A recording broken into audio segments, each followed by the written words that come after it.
നമസ്കാരം. എല്ലാ ദിവസവും രാവിലെയുള്ള പ്രീ മാർക്കറ്റ് റിപ്പോർട്ടിലേക്ക് കിടക്കാം. ഇന്നലെ നമ്മുടെ മാർക്കറ്റിലൊരു വലിയൊരു പ്രോഫിറ്റ് ബുക്കിംഗ് വീണ്ടും രണ്ടാം ദിനം തുടർന്നു. എന്നാൽ ഗ്ലോബൽ മാർക്കറ്റ് നോക്കുകയാണെങ്കിൽ ഇന്നലെ ടെക്നോളജി കമ്പനീസും യു എസിലെ അതല്ലെങ്കിൽ ബിറ്റ് കോയിനും എല്ലാം തന്നെ ശക്തമായ ഒരു തിരിച്ച് വരവ് നടത്തിയ ഒരു പാതയിലാണുള്ളത്. ബിറ്റ് കോയിനിൽ അതിശക്തമായിട്ടുള്ളൊരു തിരിച്ചുവരവാണ് കണ്ടത്. ഇന്ത്യയിലേക്ക് വരുമ്പോൾ വെള്ളിയാഴ്ച ദിവസമാണ് നമ്മളുടെ RBI മോണിറ്ററി പോളിസി മീറ്റിംഗ് ഉള്ളത്.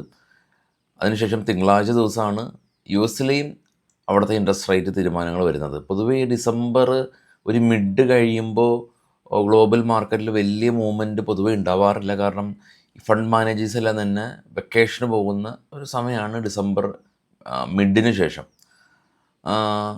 അതുകൊണ്ട് പക്ഷേ ഇന്ത്യൻ മാർക്കറ്റ് അങ്ങനെയല്ല. ഇന്ത്യൻ മാർക്കറ്റിന് ഇന്നലെ ന്യൂമോർ എന്ന് പറയുന്ന റേറ്റിംഗ് ഏജൻസി 2026 അവസാനത്തോട് കൂടിയിട്ട് നമ്മളുടെ നിഫ്റ്റി ഏകദേശം ഒരു 29,000 വരെ പോകാനുള്ള പൊട്ടൻഷ്യൽ ഉണ്ട് എന്നുള്ളതാണ് ന്യൂമോർ എന്ന് പറയുന്ന റേറ്റിംഗ് ഏജൻസി ഇന്നലെ പറഞ്ഞിരിക്കുന്നത്. അത് വളരെയധികം പ്രസക്തമാണ്.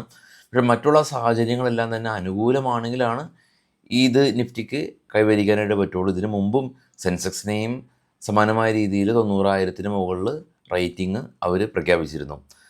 നേരെ സൂചിപ്പിച്ച പോലെ തന്നെ ഏഷ്യൻ മാർക്കറ്റുകളെല്ലാം തന്നെ പൊതുവേ തിരിച്ചു വരവിൻ്റെ ഒരു പാതയിലാണ് ഗ്ലോബൽ മാർക്കറ്റ് കണ്ടുവരാം. ഏറ്റവും താഴെ ഇന്നലെ ക്ലോസായ നാസ്ഡാക്ക് പോസിറ്റീവായിരുന്നു, ഡോ പോസിറ്റീവായിരുന്നു. 3 യൂറോപ്യൻ മാർക്കറ്റിൽ ഡാക്സ് ജർമ്മൻ മാർക്കറ്റ് പോസിറ്റീവായിരുന്നു. പിന്നെ ഇപ്പോൾ ട്രേഡ് ചെയ്യുന്ന Nikki Japan, KOSPI Korea, AS200 Australia പോസിറ്റീവാണ്. ഗോൾഡ് $4,217 ആയിട്ടുണ്ട് പെർ ഔൺസിന്. ഇന്ന് $11 പെർ ഔൺസിന് ഉയർന്നു. XAU/USD കാണാൻ സാധിക്കും. ബിറ്റ് കോയിൻ കാണാം $5,200 ഉയർന്ന് 91,000 എത്തി നിൽക്കുന്നുണ്ട്. ഡോ ഫ്യൂച്ചർ കാണാം 63 പോയിൻ്റ് അപ്സൈഡാണ്. കൂടാതെ നിഫ്റ്റി കാണാം 26,198 എന്ന നിലയിലാണ് ഉള്ളത്. നമുക്ക് ഗ്യാപ്പ് അപ്പം തന്നെ അസഫ്റ്റോ ഇല്ല, എങ്കിലും വലിയ തോതിലുള്ള പ്രശ്നങ്ങളൊന്നും തന്നെ ഉണ്ടാവില്ല എന്ന് തന്നെ പ്രതീക്ഷിക്കാം. ഇന്ന് കുറച്ച് സ്റ്റോക്കുകളുടെ വാർത്തകളൊക്കെ പോകാം. ഇത് ബൈസൽ റെക്കമെൻഡേഷൻ അല്ല. നമ്മുടെ ഇൻസ്റ്റ പേജ് തീർച്ചയായിട്ടും ഫോളോ ചെയ്യുക. കാരണം ഒരുപാട് ഫിനാൻഷ്യൽ റിലേറ്റഡ് കോണ്ടൻറ്റ് നമ്മളവിടെ പോസ്റ്റ് ചെയ്യുന്നുണ്ട്. ഇൻസ്റ്റയുടെ ലിങ്ക് ഈ വീഡിയോയുടെ ഫസ്റ്റ് കമൻറ്റിൽ ഇടാം. ഫോളോ ചെയ്യുക. നമ്മുടെ ഓഫീസ് കാര്യങ്ങളും മറ്റുള്ള യാത്രാ വിശേഷങ്ങളെല്ലാം തന്നെ മിക്സ്ഡായ രീതിയിലാണ് നമ്മൾ ഇൻസ്റ്റയിൽ ഇടാറ്.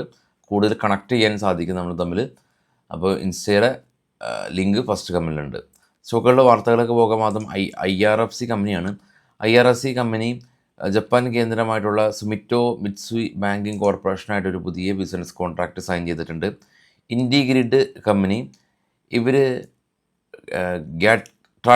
ട്രാൻസ്മിഷൻ എന്ന് പറഞ്ഞ കമ്പനീനെ 327 കോടി രൂപക്ക് അക്വയർ ചെയ്തു. RPP ഇൻഫ്ര കമ്പനി ഇവർക്ക് പുതിയൊരു order, construction and maintenance order കമ്പനിക്ക് ലഭിച്ചതായിട്ട് കമ്പനി അറിയിച്ചിട്ടുണ്ട്. KPI ഗ്രീൻ കമ്പനി ഇവർക്ക് 489 കോടി രൂപയുടെ ഓർഡർ ഗുജറാത്ത് സ്റ്റേറ്റ് ഗവൺമെൻറ്, ഗുജറാത്തിലുള്ള സ്റ്റേറ്റ് ഇലക്ട്രിസിറ്റി കോർപ്പറേഷൻ്റെ ഭാഗത്ത് നിന്ന് ലഭിച്ചു. ഹിന്ദുസ്ഥാൻ കോപ്പർ കമ്പനി ഇവർ ഒരു മൈനിങ് മിനറൽ ഡെവലപ്മെൻറ്റ് ചെയ്യാനായിട്ട് NTPC ആയിട്ട് ഇവർ ഒരു പുതിയ ബിസിനസ് കോൺട്രാക്റ്റ് സൈൻ ചെയ്തു. ബെൻസാൽ വയർ കമ്പനി ഒന്ന് ശ്രദ്ധിക്കുക. കാരണം ഇവർക്കൊരു ഷോക്കേഴ്സ് നോട്ടേഴ്സ് ഈ നമ്മുടെ GST ഡിപ്പാർട്ട്മെൻറ്റ് ഭാഗത്ത് നിന്ന് ലഭിച്ചിട്ടുണ്ട്. IPOയിലേക്ക് വരുമ്പോൾ മീഷോ IPO നമ്മുടെ നാട്ടിലുള്ള വളരെയധികം ഓൺലൈൻ ഇ-കൊമേഴ്സ് കമ്പനിയാണ് മീഷോ. അപ്പോൾ അവരുടെ IPO 5,421 കോടി രൂപയുടെ IPO ഇന്ന് ഓപ്പണാവും. അതുപോലെ precision and engineering manufacturing കമ്പനിയായിട്ടുള്ള Acutis എന്ന് പറഞ്ഞ കമ്പനിയുടെ IPO ഇന്ന് ഓപ്പണാവും. കൂടാതെ വിദ്യ വയർ എന്ന് പറഞ്ഞ IPO ഇന്ന് ഓപ്പണാവും.